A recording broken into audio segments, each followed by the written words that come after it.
Welcome back to Rise Exchange. Millions of Americans are facing a shortfall in retirement savings. New national survey found almost one-third of workers have less than $1,000 in savings. Can you believe it? And well over half have less than $25,000 for a lifetime's worth of work. In fact, many of those financially unprepared expect to continue to work for pay during their so-called golden years. Well, Michael Conway, founder and CEO of Conway Wealth Group, is here to talk about this looming retirement crisis. I call it more of a nightmare than anything else. You know, it's amazing, Michael. You know, I had a guy come to my house to work on some plumbing fixtures. He was 76 years old, and I hate to say it, one foot in the grave and the other on a banana peel. And he had a hard time moving around working, but yet and still he was doing it. And I have to believe he probably didn't have enough saved up. What's going on? Well, so listen, there's a lot going on. There's a lot of moving pieces to this conversation, but the environment is very much different today. We're looking at low interest rates, and we'll talk about that. But a lot of people do have to work more years to make their money work and last throughout retirement. Well, what is it? I mean, you remember the 401k plan. That was supposed to be the golden parachute for the average worker. Right. Is it not enough money these days to sustain a person or two or more in their retirement years? It's probably not. The expenses of educating the kids, saving for retirement, paying the monthly bills, most people don't set enough money aside, and it's a big issue. People really need to focus on it. I think, you know, there's also another factor here for a lot of people. The financial crisis back in 2006, 2008, a lot of people had to go and dig into their retirement accounts just to stay afloat. I'm sure that probably had somewhat to do with this. It had a big piece to do with it. A lot of people got laid off, and you lose work, you're digging into these savings. That creates a problem as you try to plan for the future and gain employment back.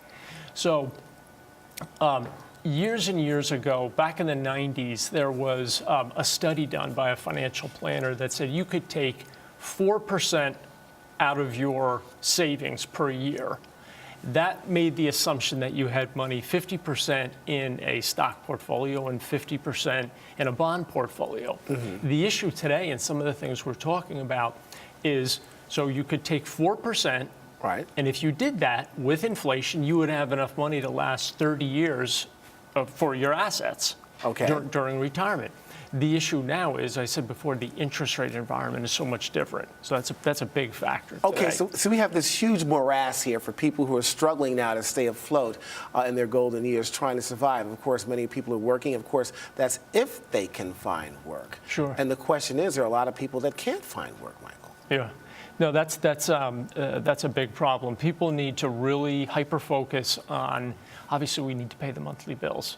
But beyond that, we need to look for what is retirement. You talked about your plumber. Mm-hmm. So he has hopefully a plan in place that says, if I retire at 75 and live to be 95, do I have enough money to do what I need to do? All right, here's a question. Okay, so here we are. We're in this nightmare right here. We're in the dark seas. The waves are 15 feet high, and someone has stuck a pin in my life raft. Okay. What does one do now to try to salvage a bad situation? What can they do?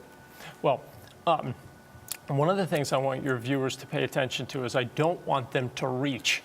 Don't go out to high-risk investments to try to get more yield on a bond portfolio, because that could come back to bite you. Someone I was talking to off air was saying, yeah, but we should have money in our stock portfolio, and the answer to that is absolutely. You should have some money allocated to stock. But think about it this way. The stock market, when it hit its bottom, I think around March 9th of 2009 to the end of 2014, is up over 240%. Wow. So don't go put a lot of your retirement money now. Talk to your advisor and figure out what a good allocation is. But it's important not to reach for yield in the bond portfolio or too much risk in equities. All right, for a person, right, real quickly, we have about 30 seconds left, who has like $1,000 to their name in savings, what do they do? That's, I think you need to continue to work, because you do, other than Social Security, you do need to put more capital away. Right. And so it's a big deal. Yeah. Right? Okay, well, we kind of run out of time here, but also even people who have pensions are also kind of having a hard time as well. But look, I'm glad you gave us some good advice. Thank you so much. Michael Conway, thank you so much. All right. Next is the invasion of the drones. What could stop them from taking flight when a Rise Exchange returns? Stay with us.